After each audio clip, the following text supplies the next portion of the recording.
Welcome back. कौमी assembly में PTI के चीफ व्हिप आमिर डोगर को नुक्ता इतराज पर बोलने की इजाजत न मिलने पर अपोजिशन का हंगामा। पीटीआई अरकान ने डेस्क बजाकर एहतजाज और वॉकआउट किया। स्पीकर अयाज सादिक ने कहा ये अवाम की सियासत नहीं करना चाहते। रुकन असम्बली सैयद रफीउल्लाह ने कहा ऐसी अपोजिशन पार्लियामेंट के लिए खतरा है। वजीर कानून आजम नजीर तारड़ ने स्पीकर से पीटीआई अरकान को खामोश कराने की अपील की। जो अवाम के मसाइल हैं उनको हल करने के बजाय हम लोग उस बहस में पड़ रहे हैं जिसमें कि यहाँ का सिस्टम डिसरप्ट हो रहा है। तो मैं पॉइंट ऑफ ऑर्डर नहीं दूंगा। रफीउल्लाह साहब बात कीजिए। सर आजकल इनको एक और बीमारी हुई है, हू वाली बीमारी हुई है। आप क्वेश्चन कीजिए। ये हू बीमारी का इलाज तो करवाएं इनका। ये क्वेश्चन कीजिए। ये बीमारी इनकी कौन सी है? ये एक एजेंडे के तहत पाकिस्तान को, इस पार्लिमानी निज़ाम को डिरेल करना चाहते हैं। तो ऐसी अपोजिशन और ऐसी जो सियासी जमातें हैं वो इस पार्लियामेंट के लिए, इसके वजूद के लिए खतरा समझा जाए। जी अभी सर ये जो सारा कुछ चल रहा है ये जरा मुलाजा फरमाइए जनाब स्पीकर, ये कम अज कम इन्हें रोक ही दे सर। कोई तो कदर रहने दे। हमीद साहब जो हैं, हमीद साहब इतने जज्बाती थे कि मैंने खुरम की बात करनी है, और ये खुरम की बात जब मैंने इनको कहा था मैं इनको फ्लोर दूंगा तो खुरम की बात करने के बजाय ये वॉकआउट कर गए। तो ये बात ही नहीं करना चाहते थे, ये वो सियासत करना चाहते हैं, आवाज़ नहीं करना चाहते। तो आप जवाब दीजिए सर। हुकूमत ने इलेक्ट्रिक गाड़ियों के चार्जिंग स्टेशंस के लिए बिजली सस्ती कर दी। टैरिफ 71 रुपए 10 पैसे फी यूनिट से कम करके 39 रुपए 40 पैसे करने का ऐलान कर दिया। नोटिफिकेशन भी जारी कर दिया गया। वज़ीर तवानाई अवैस लगारी ने कहा मकसद शहरियों को ईंधन से इलेक्ट्रिक गाड़ियों पर मुंतकिल करना है।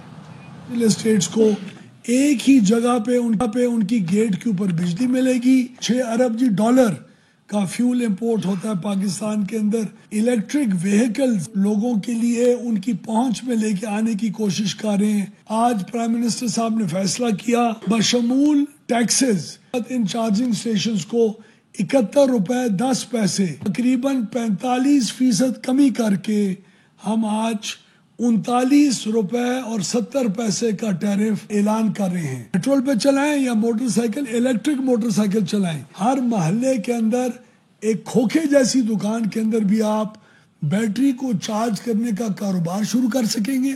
15 दिनों के अंदर इजाजत मिलेगी चार्जिंग स्टेशन की।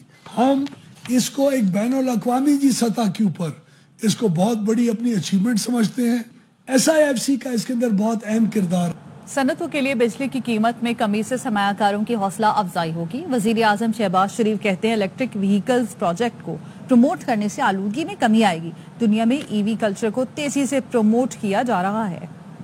आलूदगी है, क्लाइमेट चेंज के हवाले से आजकल बहुत ज्यादा परेशान भी है, और उसके अंदर जो इलेक्ट्रिक व्हीकल्स, इसको अगर आपने प्रमोट करना है, आलूदगी बहुत कम होगी उससे। जिन लोगों ने प्लांट्स लगाने हैं, स्टेशन लगाने हैं, वहाँ पर अगर उनको बिजली की जो फराहमी जो है उसकी कीमत मुनासिब होगी वो आगे चलेंगे। अगर वो बिजली की कीमत महंगी होगी, जो आज 70 रुपीज़ जो आपका चार्जेस हैं, तो इस पर तो वाइबल नहीं है। दुनिया में हर जगह तेज़ी के साथ इस कल्चर को प्रमोट किया जा रहा है। माहौलियाती जो आलूदगी को पाक करने के लिए मुख्तलिफ ममालिक में वहाँ पर ये तमाम सहूलतें, इंसेंटिव दिए गए हैं। मिनिस्टर ऑफ पावर और उनकी जो टीम आज जो एक प्रेजेंटेशन लेके आई है उसमें मैं इनको सताइश पेश करना चाहता हूँ। कीमतें जो हैं इन स्टेशंस के अंदर जो बिजली की, उनको ड्रास्टिकली कम किया है। 70 रुपए से इन्होंने 40 रुपए, एक मेजर आई थिंक रिडक्शन है। सरमायाकार जो है, इन्वेस्टर जो हैं, उनको बहुत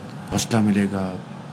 वज़ीर ख़ज़ाना मोहम्मद औरंगज़ेब कहते हैं ये आखिरी IMF प्रोग्राम है। IMF के 25वें प्रोग्राम के बाद तरक्की के मॉडल पर तवज्जो मरकूज़ है। निकी एशिया अखबार को इंटरव्यू में वज़ीर ख़ज़ाना ने कहा पाकिस्तान अपने बरामदी नमू के मॉडल को मुस्तहकम करने का ख़्वाहां है। गैर मुल्की सरमायाकारी राग़िब करने और आलमी मालियाती मंडियों में वापस जाने के लिए कोशां है। वज़ीर ख़ज़ाना ने कहा पाकिस्तान UN बॉन्ड मार्केट तक रसाई हासिल करने के लिए तैयार है। रवा माली साल के आखिर तक पांडा बॉन्ड का इब्तदाई इजरा मतवक्के है। IMF से बेल आउट के बाद पाकिस्तान की क्रेडिट रेटिंग में बेहतरी आई है। वज़ीर ख़ज़ाना ने पाक चीन इक़्तिसादी राहदारी की अहमियत पर भी जोर दिया। ताल्लुकात में इस्तेहकाम के लिए इसे अहम कदम करार दिया। कहा पाकिस्तान में चीनी शहरियों के लिए सिक्योरिटी इक़दाम जारी हैं। हुकूमत चीनी शहरियों समेत तमाम गैर मुल्कियों की सिक्योरिटी को अहमियत देती है।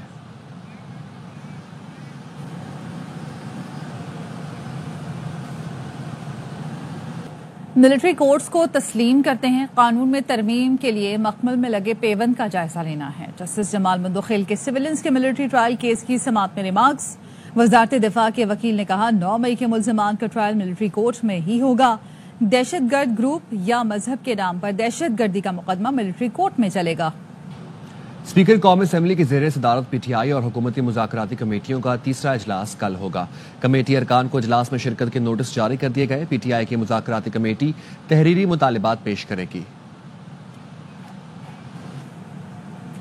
چیخ چیخ کر کہنے سے جرم ثابت نہیں ہو جاتا۔ P T I senator Ali Zafar نے سینیٹ میں اظہار خیال کرتے ہوئے کہا حکومت کے کہے گئے اوپن اینڈ شٹ کیسوں کو عدالت نے شٹ کر دیا۔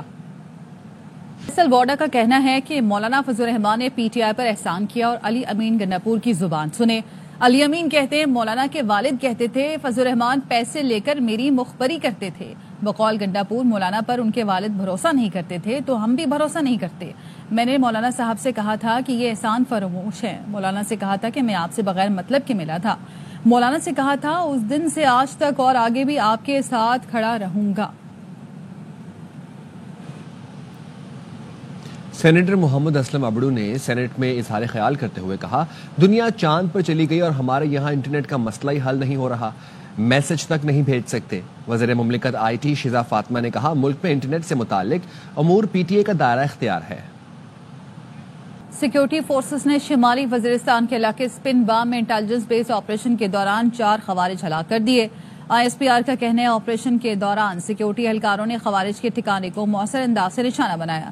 شدید فائرنگ کے تبادلے کے بعد 4 خوارج مارے گئے۔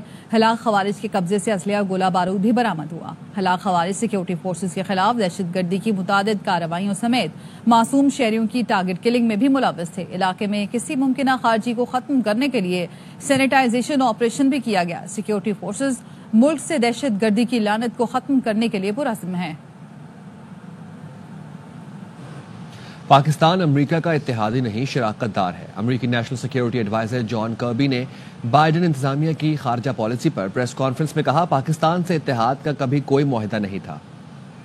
Never a technical ally of the United States. I mean, there was no treaty of alliance with Pakistan, but certainly over many years, for the last couple of decades, we partnered with Pakistan as appropriate to deal with the terrorist threat that still exists on that spine between Afghanistan and Pakistan. And we recognize that Pakistan is still the Pakistani people fall victim to terrorist violence coming from across that border. We recognize that. Remain committed to working with Pakistan to address those common threats and challenges. And that hasn't changed. It's not going to change.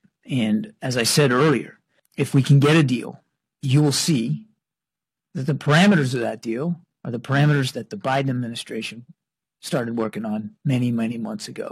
That's why we are where we are. But you know what we won't do? We're not going to impose a negotiation on President Zelensky or the Ukrainian people. اب تک کے لیے اتنا ہی۔ دیکھتے رہیے AR9 news.